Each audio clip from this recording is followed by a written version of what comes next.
Welcome back to the Non-Believer Bible Club.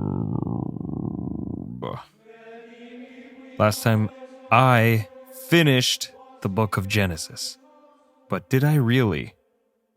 Well, to correctly answer that, I have to tell you a story.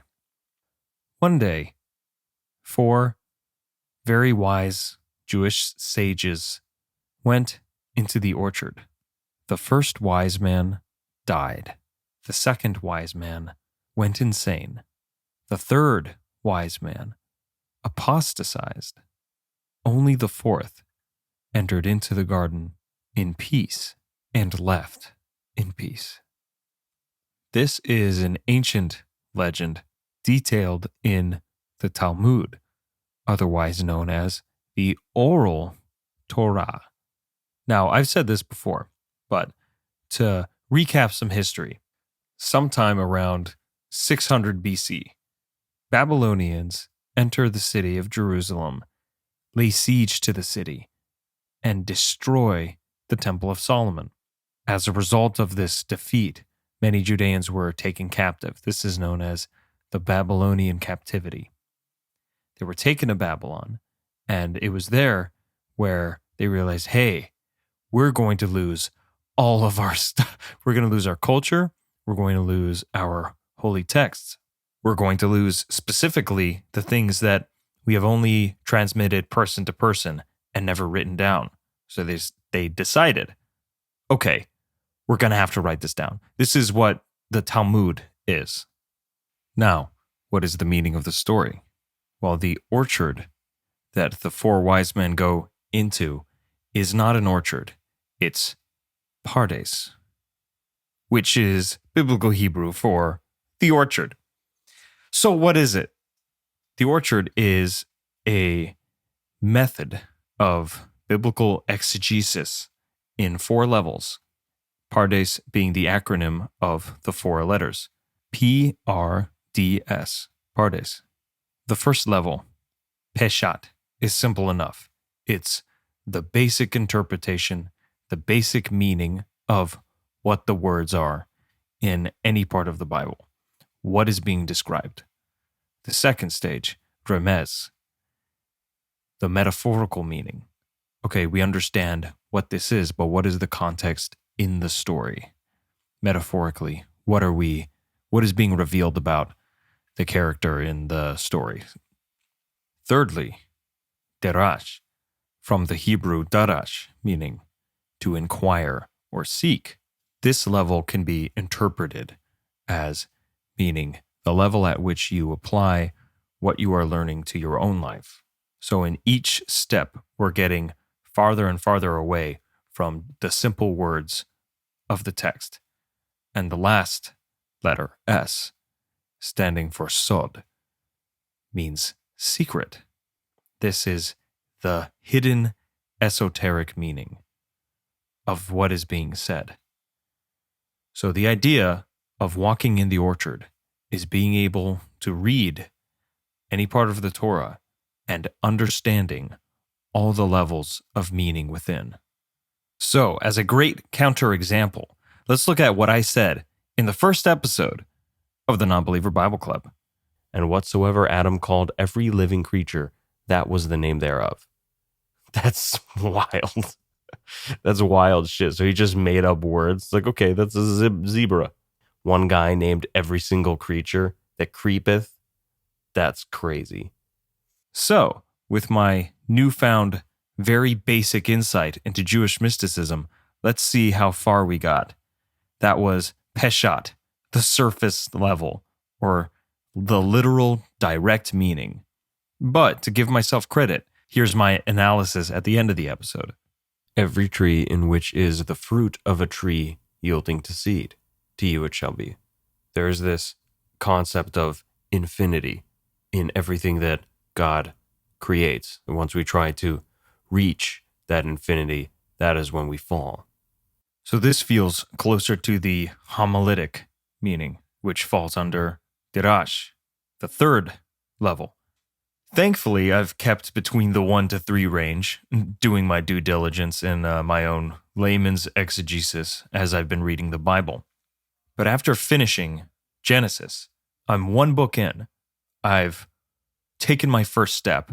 I think it's important before I continue with Exodus to recognize everything that I'm missing. For example, in the Jewish mystic tradition known as Kabbalah, the 22 letters of the Hebrew alphabet are seen as being able to describe everything in the universe, the form that it takes, and the specific emanation of God present in it. So, the Kabbalist view is that Adam wasn't just naming things. He is so close to the source that when he looks at these creatures, at these animals, he is able to recognize the emanations of God within them and express it through this sacred language. Now, comes off a little different, right? Here is a quote from the Tikkunei HaZohar. This is itself an appendix to the Zohar. The Zohar being, you could say, a midrash of the Torah, but from a Kabbalistic standpoint. Are we caught up with our ancient Jewish exegetical works? Okay, good. The children of Israel below will shout out in unison and say, Shema Yisrael, hear, O Israel. But there will be no voice and no reply. So is whoever causes the Kabbalah and the wisdom to be removed from the oral Torah and from the written Torah, and causes people to not endeavor in them, and says that there is nothing other than the Peshat in the Torah and the Talmud. Certainly it is as if he removes the flow from that river and from that garden. Notice use of the word garden, sometimes translated as orchard. Yes, it's Pardes. So, should woe be unto you if you don't read the Torah with the intended Kabbalistic, esoteric point of view in mind. I wouldn't worry about it. A lot has changed since these works were written. Even though they were intended specifically for a Jewish audience, you see, they couldn't have anticipated something like Christianity coming from these same texts that they studied so ardently. While it may not be necessary for the average Christian to read with this kind of level of interpretation, I think it's important to understand, recognize where these texts came from. The Old Testament may be the prequel to the New Testament for Christians, but for Jews and for Judaism, it is the foundation of their religious belief and the subject of a vast world of esotericism and mysticism that is well worth your time to investigate. So with respect and with caution, I will continue. It's best not to forget, the search for knowledge in the orchard can be as revelatory as it is dangerous. Joineth me as we begin the book of Exodus.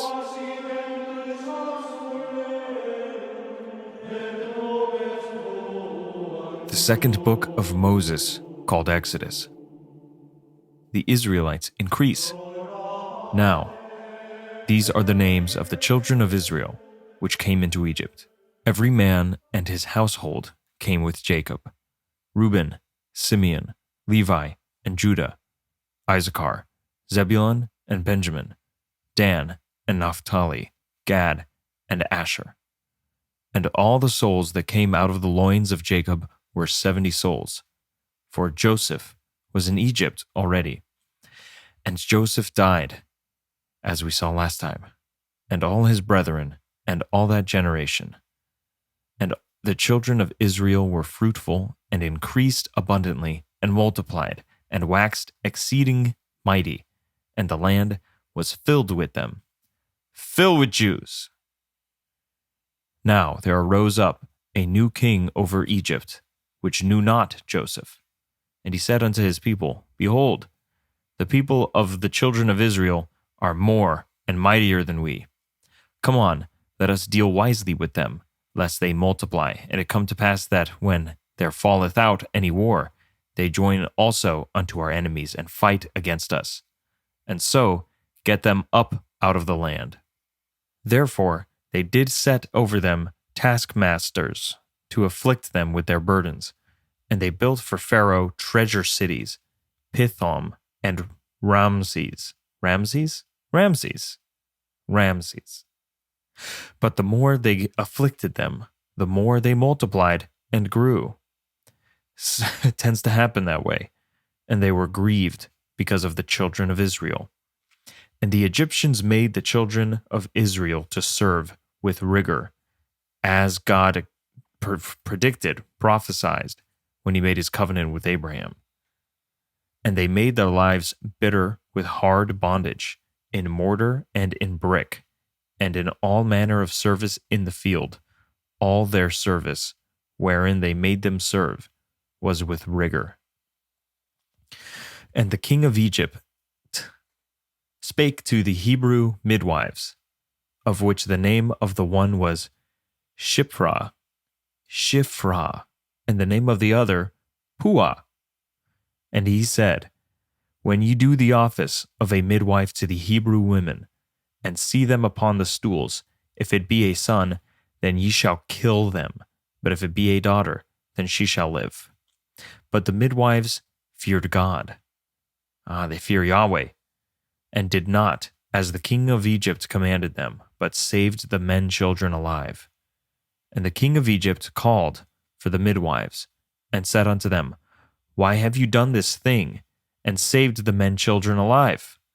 And the midwives said unto Pharaoh, Because the Hebrew women are not as the Egyptian women, for they are lively, and are delivered ere the midwives come in unto them. Therefore God dealt well with the midwives, and the people multiplied, and waxed very mighty.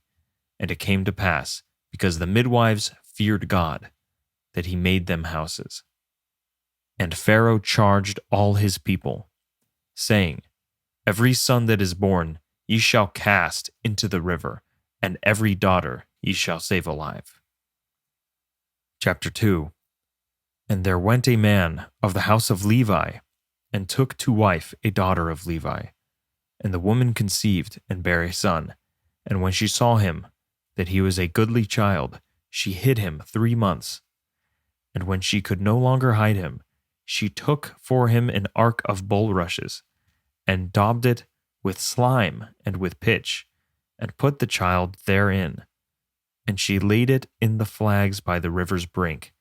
And his sister stood afar off, to wit what would be done to him. This is Moses. And this is the book of Moses. So Moses speaks in the third person omniscient about himself. Interesting. And the daughter of Pharaoh came down to wash herself at the river, and her maidens walked along by the river's side. And when she saw the ark among the flags, she sent her maid to fetch it. And when she had opened it, she saw the child, and behold, the babe wept. And she had compassion on him, and said, This is one of the Hebrews' children. Then said his sister to Pharaoh's daughter, Shall I go and call to thee a nurse of the Hebrew women, that she may nurse the child for thee? And Pharaoh's daughter said to her, Go. And the maid went and called the child's mother. And Pharaoh's daughter said unto her, Take this child away and nurse it for me, and I will give thee thy wages. And the woman took the child and nursed it. And the child grew, and she brought him unto Pharaoh's daughter, and he became her son. And she called his name Moses. And she said, Because I drew him out of the water. All right, Moses is in the game. Officially. Whoa, Moses kills an Egyptian. Okay. And it came to pass in those days, when Moses was grown, that he went out unto his brethren, and looked on their burdens. And he spied an Egyptian, smiting an Hebrew, one of his brethren. Oh, so he knows. Let's see. He knows, or maybe he doesn't know yet. And he looked this way and that way, and when he saw that there was no man, he slew the Egyptian and hid him in the sand. Okay, you know what? Good on you, man. That was a good save. And when he went out the second day, behold, 2 men of the Hebrews strove together. This is strive as in the Israel kind of strive, he who strives with God, he who wrestles with God, fights with God, or I should say, works with God. But in this case, they're fighting. So 2 Hebrews are fighting with each other. And he said to him that did the wrong, Wherefore smitest thou thy fellow? And he said, Who made thee a prince and a judge over us? Intendest thou to kill me, as thou killedst the Egyptian? Oh, shit. And Moses feared and said, Surely this thing is known. Yeah, someone blabbed. Thanks. Now when Pharaoh heard this thing, he sought to slay Moses. But Moses fled from the face of Pharaoh and dwelt in the land of Midian, and he sat down by a well. Man, okay, fleeing from the face of people who want to kill you and sitting down by wells are historically good things to do in the Bible if you want things to go your way. Now the priest of Midian had 7 daughters, and they came and drew water, and filled the troughs to water their father's flock. And the shepherds came and drove them away. But Moses stood up and helped them, and watered their flock.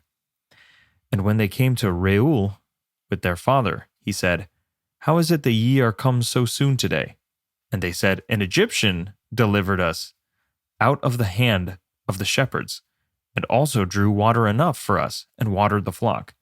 And he said unto his daughters, And where is he? Why is it that ye have left the man? Call him, that we may eat bread. And Moses was content to dwell with the man, and he gave Moses Zipporah, his daughter. And she bare him a son, and he called his name Gershom, for he said, I have been a stranger in a strange land. Loving this so far. This is classic Bible so far. We got a good story. We have people killing each other, moral quandaries.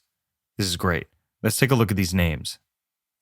Well, according to the Oxford Dictionary of Names, it's been postulated that Moses may have sounded similar to the Egyptian word for son, while at the same time, Moses, in Hebrew, coming from the verb meaning to draw out or to pull out of. And since he was rescued from water, from death, this is a good sign and it's a good name.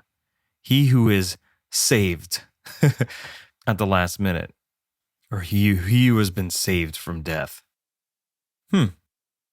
Gershom, on the other hand, exactly as the text said, a sojourner there, or a stranger there in Hebrew. Again, the words of God. Know for certain that your descendants will be strangers in a land that is not their own, and they will be enslaved and mistreated. That's Genesis 15:13. Of course, the irony is that he doesn't know how true this is, him believing himself to be an Egyptian, even when he thought that he was home in Egypt. Moses is truly a stranger in a strange land.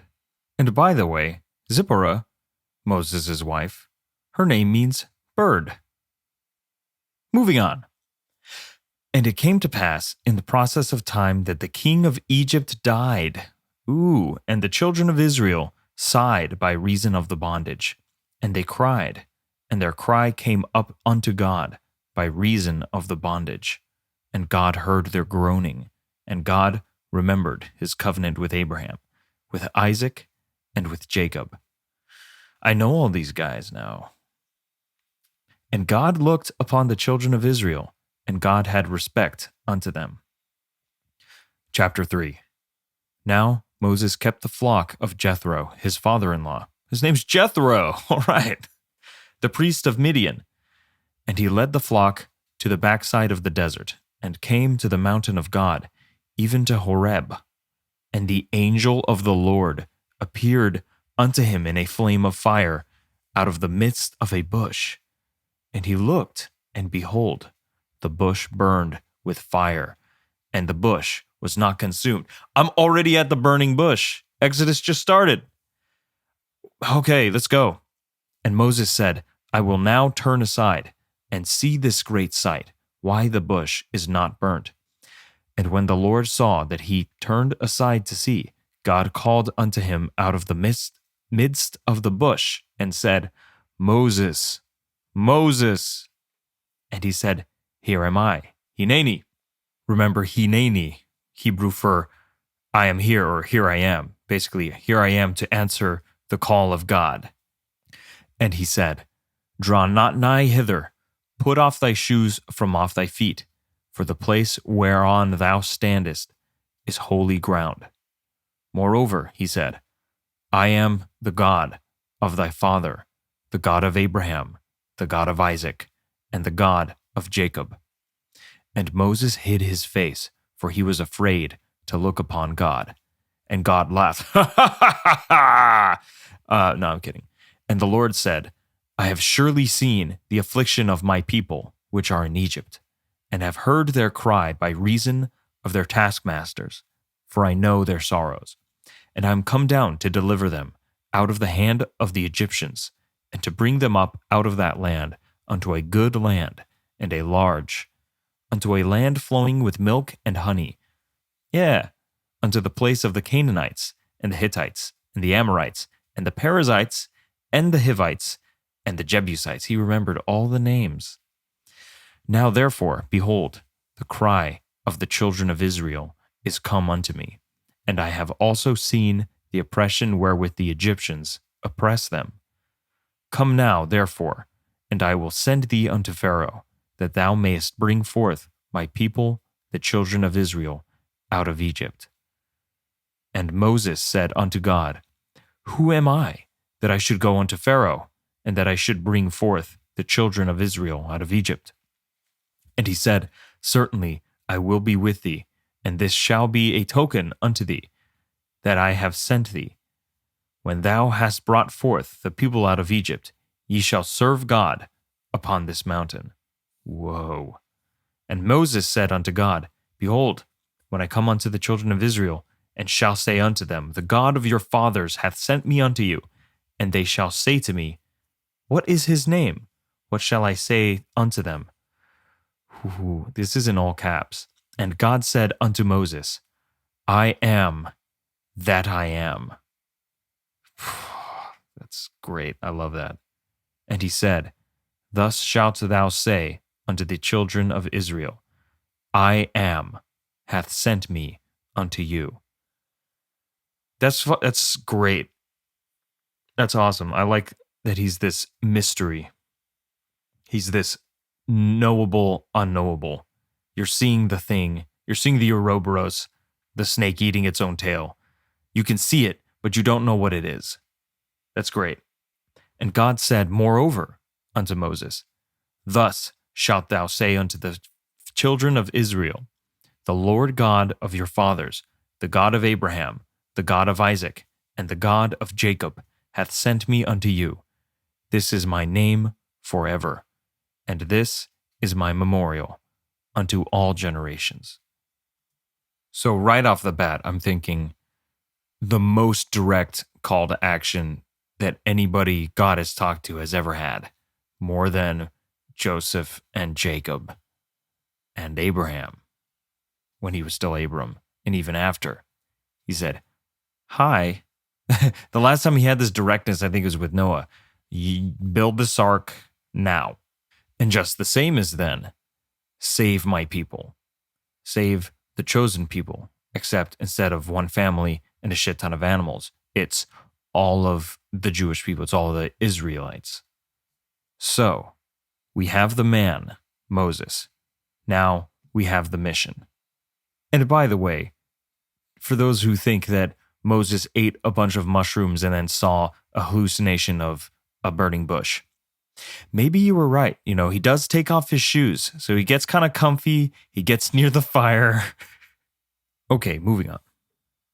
Go and gather the elders of Israel together, and say unto them, The Lord God of your fathers, the God of Abraham, of Isaac, and of Jacob, appeared unto me, saying, I have surely visited you, and seen that which is done to you in Egypt. And I have said, I will bring you up out of the affliction of Egypt, unto the land of the Canaanites, and the Hittites, and the Amorites, and the Perizzites, and the Hivites, and the Jebusites, unto a land flowing with milk and honey. And they shall hearken to thy voice.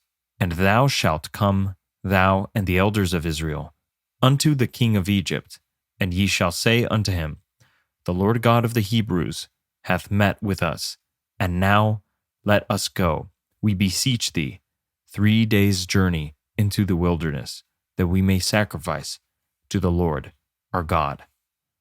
And I am sure that the king of Egypt will not let you go, no, not by a mighty hand.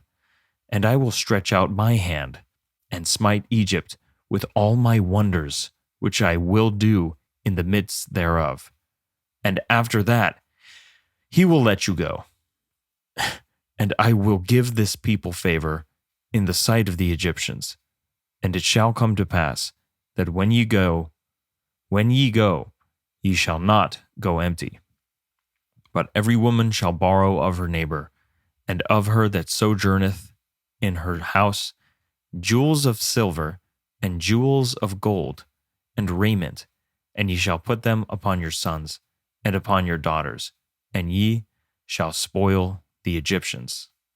In other words, the tables will be completely turned.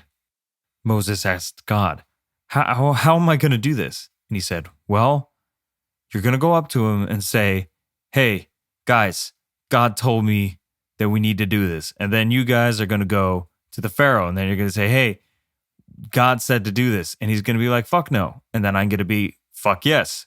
And then you'll get some gold and some silver, and you'll be on your way. What's he got to say now? Moses is, how am I going to do that? God said, well, like this.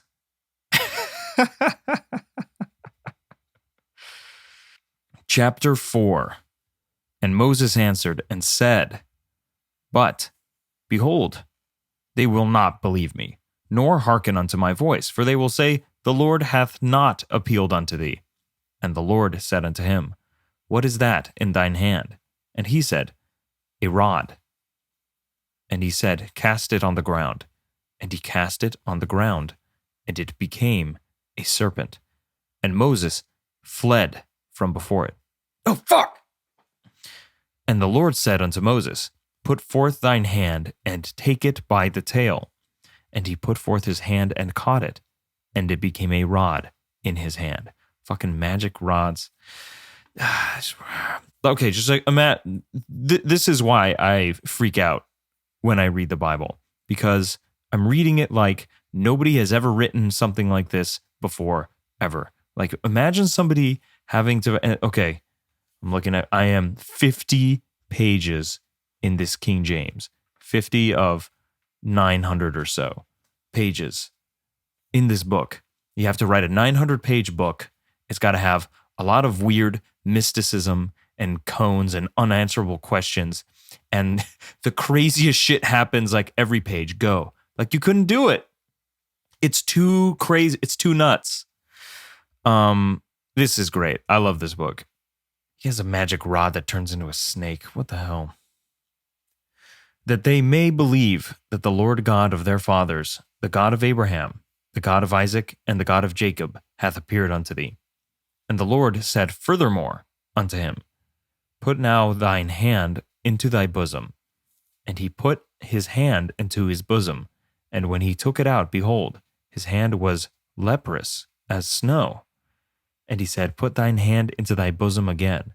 And he put his hand into thy bosom again, and plucked it out of his bosom. And behold, it was turned again as his other flesh. Weird. And it shall come to pass, if they will not believe thee, neither hearken to the voice of the first sign, that they will believe the voice of the latter sign. And it shall come to pass, if they will not believe also these 2 signs, neither hearken unto thy voice, that thou shalt take of the water of the river, and pour it upon the dry land, and the water which thou takest out of the river shall become blood upon the dry land. Wow. I do like how God, I don't know, seems to be humoring Moses, because Moses has said to him, yeah, this isn't going to work. What am I going to do? And then God says, well, do these magical signs. And then, yeah, sure, I'm sure it'll work. except that he's also already just said, yeah, nobody's, the king of Egypt will not let you go, and I'm going to have to smite the land of Egypt with all of my miracles before you guys get to leave. Anyway, 3 signs: magic stick, the ability to cure leprosy, blood on the dry land. Let's go.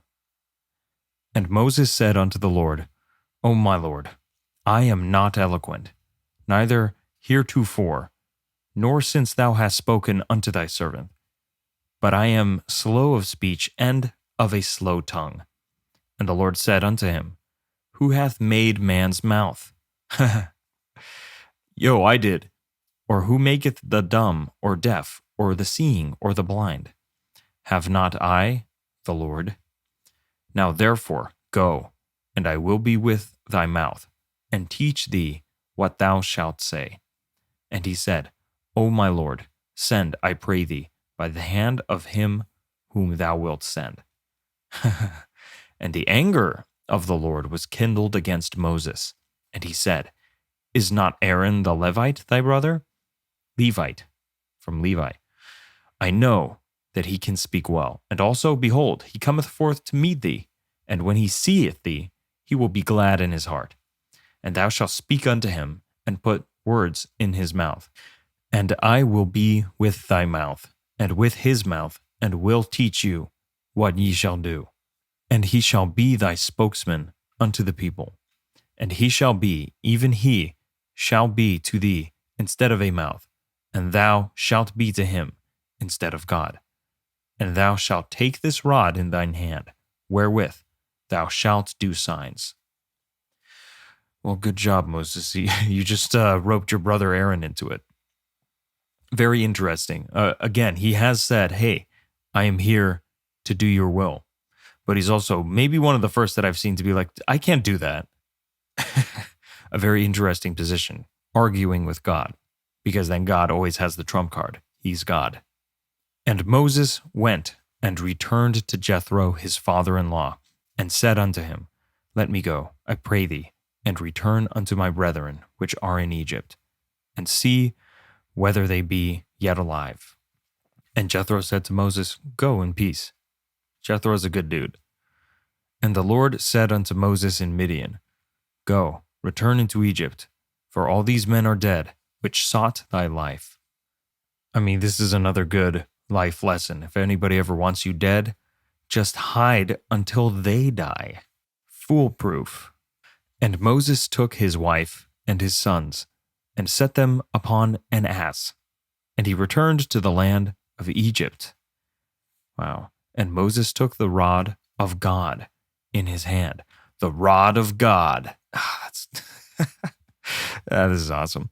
And the Lord said unto Moses, When thou goest to return into Egypt, see that thou do all those wonders before Pharaoh, which I have put in thine hand. But I will harden his heart, that he shall not let the people go. So interestingly enough, there's a lot of controversy, or at least discussion, about this moment. He's told Moses to do these things, but now he is indeed openly acknowledging that, yeah, this isn't going to work. So different interpretations seem to range from God will harden Pharaoh's heart in order to cause what happens next, the very personal losses that the Pharaoh is going to feel, in order that judgment will surely be upon him as part of God's judgment upon him, or that because all of this has happened, he will turn himself away, and the bed which Pharaoh has made will be. So either way, God is in control. God is setting the plan, and whether the Pharaoh has the ability to listen to Moses or not, God's will is about to be realized. And thou shalt say unto Pharaoh, Thus saith the Lord, Israel is my son, even my firstborn. And I say unto thee, Let my son go, that he may serve me. And if thou refuse to let him go, behold, I will slay thy son, even thy firstborn. I see, this was another interpretation, saying that so that's the true test, whether God is hardening Pharaoh's heart or not. And even though Pharaoh will harden his own heart as this goes on, apparently, um, the point will be to put these specific trials upon Pharaoh to test him, even though God knows everything and he knows that the Pharaoh will fail in all of his tests. He's still giving him the chance, the freedom to fail or succeed. But he's going to fail. Tragedy. It feels like we've just begun, and we have. And yet, this is where we will end for today. Something that I noticed about the beginning of Genesis was how concentrated the emotional and dramatic potential of the work was at the beginning. Eventually, we get to patriarchs and genealogies, and then other interesting, dramatic events happening, but nothing really matched those moments at the beginning when God looks for Adam and Eve and then catches them. Did you eat of the apple? Like, oh no, I did. Damn. Did you kill your brother? Ah, damn it, I did. How does he know? That calling. There's some very dramatic moments. And now we're seeing that kind of crop up again, getting less into the boring day to day and back into the mytho-poetic, large-scale, big-budget, tentpole Hollywood production. I mean, that said, I totally understand why this is the story that is told in so many different ways. The Charlton Heston movie, the DreamWorks Prince of Egypt film, which I haven't seen in years, but oh yeah, the Ridley Scott Gods and Men one where Christian Bale is Moses for some reason. This is a story that has affected our culture, even modern day America, and it's easy to tell why. So it's interesting to see a return to form, so to speak, in terms of the narrative. But yeah, at the same time, the quieter moments in the Bible were just as interesting. The death of Sarah, the story of Judah and Tamar, the reconciliation of Esau and Jacob, at least as far as the world of someone who didn't grow up in the faith is concerned. These stories aren't the ones that I heard about. These aren't the ones that I saw referenced until, I started to do a lot more research. And even just the ones that I described, I knew nothing about. But I suppose that's all to say that already there's such a rich tapestry of dramatic situations and people's lives that have been purely on a narrative level very satisfying for me. Okay, I'm going to leave it at this for now. I'm interested to see what happens next. I'm happy to have started a new book, and I will see you all next week, as we continue Exodus. Thank you for joining me. Thank you for listening to the Non-Believer Bible Club. Adios.